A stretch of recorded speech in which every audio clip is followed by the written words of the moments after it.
I was recently traveling around Bangalore. My partner, who is Asian, she resembles the look of Northeast Indians. And as you can see me, I'm a mainland Indian guy. My partner, as I said, she's Asian. She's not from India and definitely not from the same race as I am. We were traveling around Bangalore, and there's this very small, beautiful Northeast Indian restaurant that I have gone before as well, way before taking my partner over there. I have gone there, lovely people, great food. When my partner came, I wanted her to try that food. The simple reason is because the food of her country, of her culture, has somewhat similar taste to the food of the Northeast. The mainland Indian food, the taste, the palate is different. As I said, I have gone to that restaurant before, and the people are lovely, the people are good. I know a few of them as well. They know me as well because I have been there quite some time. This time I went with my partner, and as she is Asian, many people assume that she's from Northeast India. Someone assume her from some different state of Northeast India. There are seven. And mainland Indians also assume her as Northeast Indian, but she's not. Her accent, the way she talks, gives out that. This time when I went with her, things felt a little different. There was certain kind of coldness, and it was mostly from the men who work over there. I know one of the guy over there, and I'm purposefully not telling the name of the restaurant and all because I don't want any flack or anything. Internet is a weird place. One of the guys who know me, he came and he tried to interact with my partner, asking her which tribe she is from. My partner didn't understand. I did, and I said, no, she's not from the tribe. He thought maybe she's from some state where the tribal culture might not be there, which is not certain cases in most of the Northeast. But then maybe he thought, I guess, that she's from Nepal or some other place. So he asked her again, like, which state you're from and all. And then my wife said that I am from a very distinct and different country, which is nowhere close to Northeast India or Nepal as such. Maybe similar in the facial structure and the overlaying culture, but different. Different. She said she wasn't from Northeast. The guy said, oh, his intriguing nature of trying to question changed. Uh, my my partner loved the food over there. Next time I went there, I saw those guys who were acting cold, and I saw one of the guy who knew me and has interacted with me and my partner that day, and I asked him straightforward, what was that coldness about? And he said me thing very honestly. He said, it is not good for a woman of their tribe, Northeast woman in general, to be with a mainland man. Now, the reason that he gave me is because it threatens the identity of the tribe. It's not good for the tribal men. It's not good for the tribe in general. And I suddenly understood where he comes from. While most of the Northeast folks complain about racism, they have their internalized institution of separating each other as well, where they might be technically not racist with each other, but they have this line of segregation that they maintain.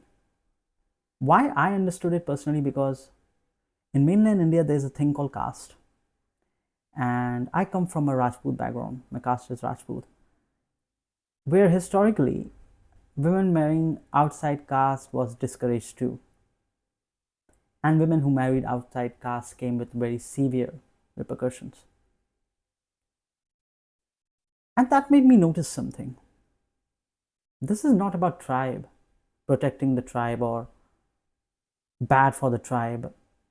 similar in the case like bad for the caste and all. This is something bigger. This is something on a very different level. When I started observing more, I saw this everywhere that it happens. My partner doesn't use much of the social media, neither do I, but I sometimes indulge myself in social media because there are many aspects that I want to explore, mostly related to cooking.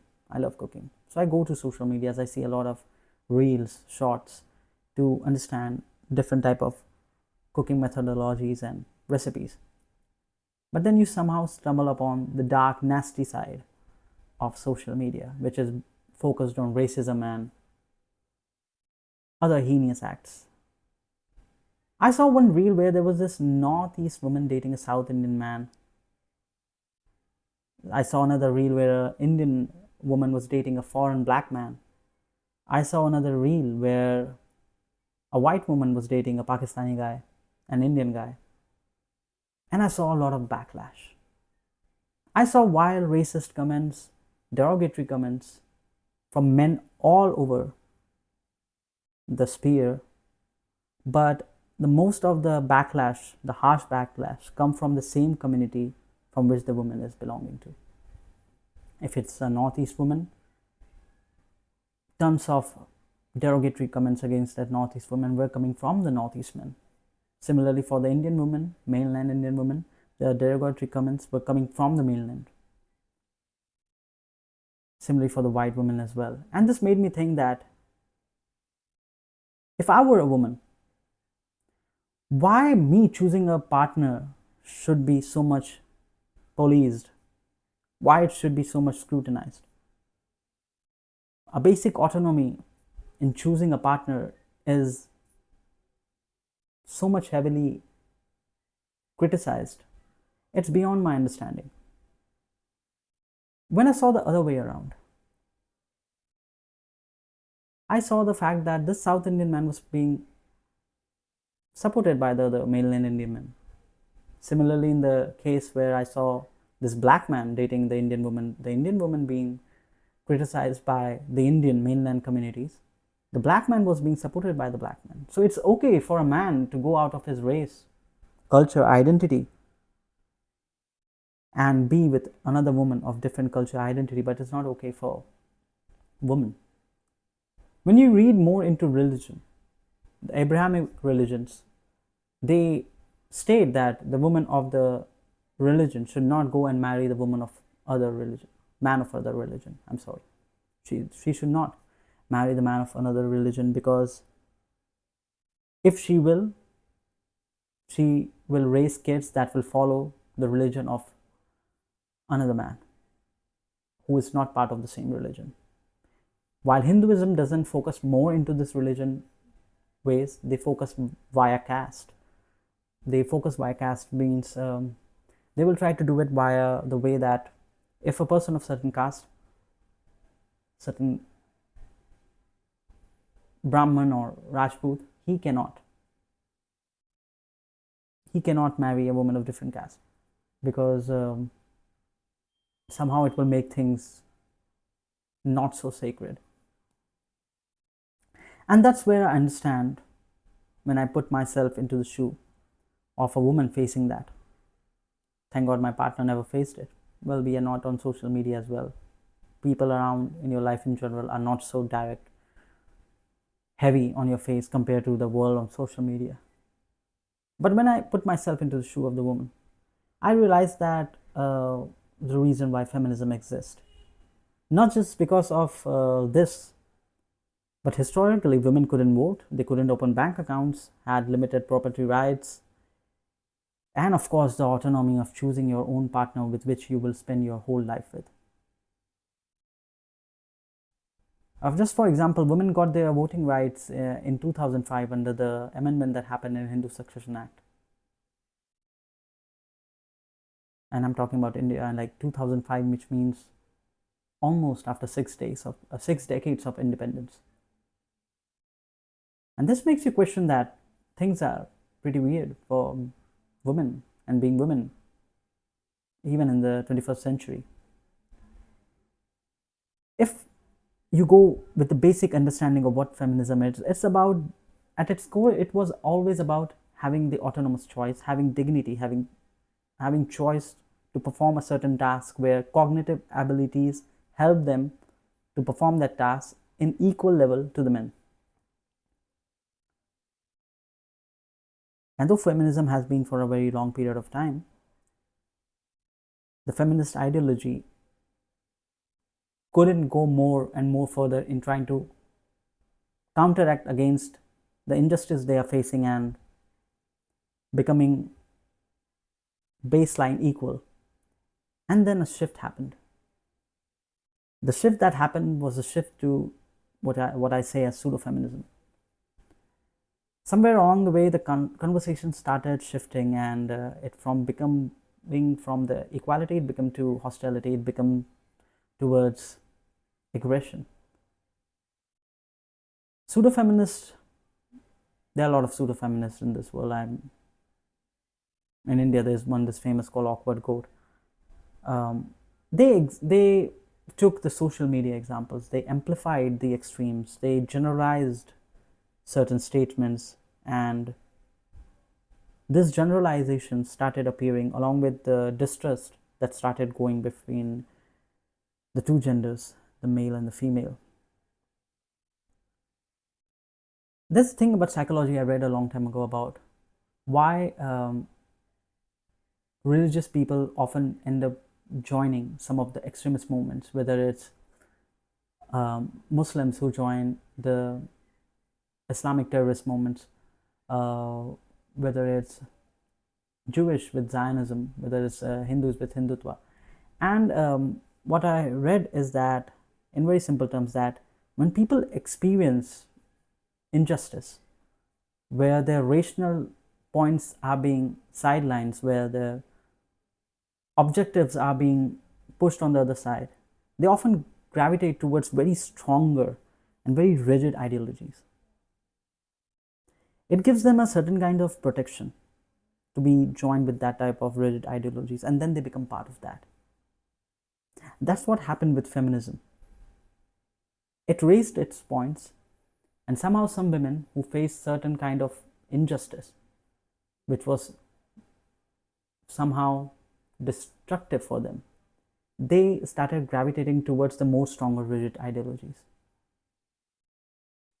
And you can see the effects of pseudo-feminism, where the laws that were made in India for the benefit of the women, pseudo-feminists started taking advantage of that to wage a war against men.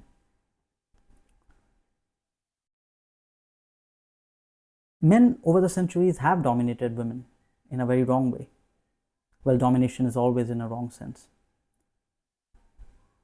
But when this whole shift happened, where the women are accusing men of certain false charges, where women are using the laws of domestic violence and all to destroy the life of men, this happened in the West, slowly creeping it to India. What happened in the West also started coming to India, and that is the rise of Manosphere. Indian society has always been patriarchal, but the movement of Manosphere is kind of like more rigid in its ideology. When the one side became extreme, the side of feminism, the other side reacted with Manosphere, and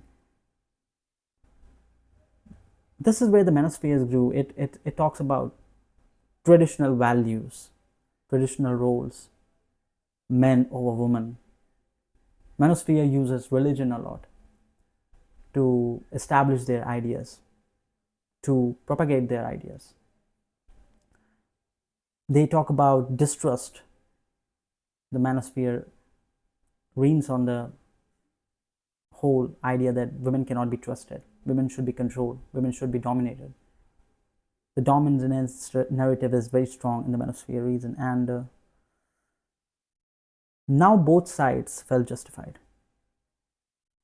Both sides felt attacked, both sides felt they were defending themselves, and both sides started fighting with each other. There's a reason why when the Atul Subhash case happened, which people have forgotten now, There were a bunch of women who sympathized with that man. There were a bunch of women who were sympathizing with the wife of that man, saying that that man should have taken therapy, that this and that, and etc. There were men who sympathized with Azul Subhash case, and there were men who generalized all women being the same. Each of the people who joined Manosphere are the men who have felt certain kind of injustice happen to them in the gender-based roles, felt threatened, similarly with the women. And when you look closely in this Manosphere and pseudo-feminism movement, you realize that we have put people drawn to so much extremes that people who have felt hurt have taken these rigid ideologies and now they are waging a war. Hurt men move towards the extreme masculinity, hurt women move towards the extreme hostility of the pseudo-feminism, and it created the echo chambers where each side is validating its own fears. And thus we are at the state of war. It feels like this generation, our generation, will witness an intergender war. And it has already started, it is happening. People are not trying to date, they are trying to evaluate. You will hear statements like, a woman's past matters, a man's future matters. And many reasons are given as to why it is right and why it is wrong, the statements where each side makes it regarding women's past and man's future. But you realize the fact that now we are turning the concept of courtship, dating, finding a partner, into a negotiation table. When the people started criticizing arranged marriage and saying that people have right to choose who they love and marry, the main reason for criticizing arranged marriage from both the side of the genders was it was kind of a negotiation. Women should be pure, good family, strict family, should be fair skin, blah blah blah blah blah, and the man should be in a government job, should be rich, etc etc, and then they will be get married. Turns out the modern dating situation is same like that, only the difference is that the parents are not involved. Now the modern dating situation is trying to date by exchanging data with each other on a negotiation table.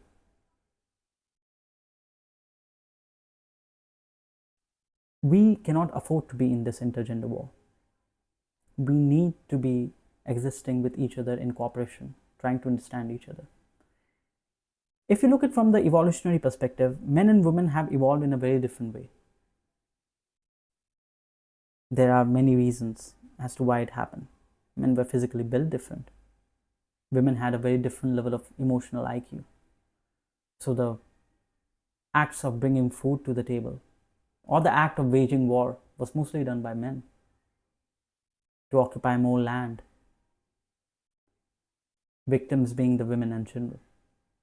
And on the contrary, the women's work were nurturing the kids, raising those men who will wage the war. And that's how human civilization exists. Now we can talk about the evolutionary aspects of human civilization, and trust me, it's very brutal. We will not go into that now. But even though with different roles the evolution gave men and women, the civilization exists because we cooperated with each other. Anthropological studies also suggest that we existed, the human survival existed and dependent on cooperation between genders. We were never meant to compete, we were meant to complement each other. Times have changed. Now women will not stay at home. They will go out and work. And they are no less in any cognitive abilities. Though some people who study evolutionary biology and the human biology, they will say that there are certain aspects of brain that are more developed in male compared to female, and they use this.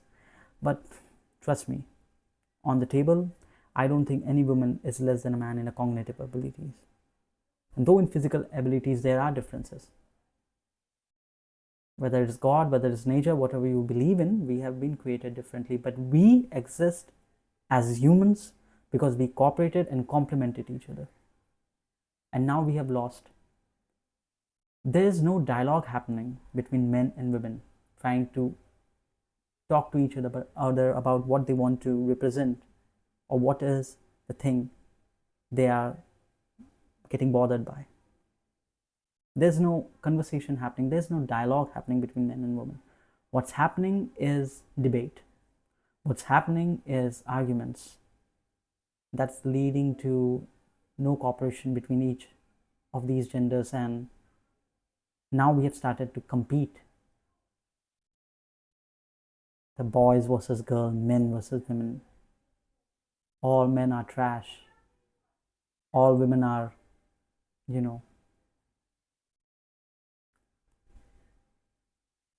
Today we mistrust, we generalize, we defend. And this is the reason why we are lonelier than ever. This war's aftermath we can see right now in the society. Men are more lonelier than ever, and women are too, trust me.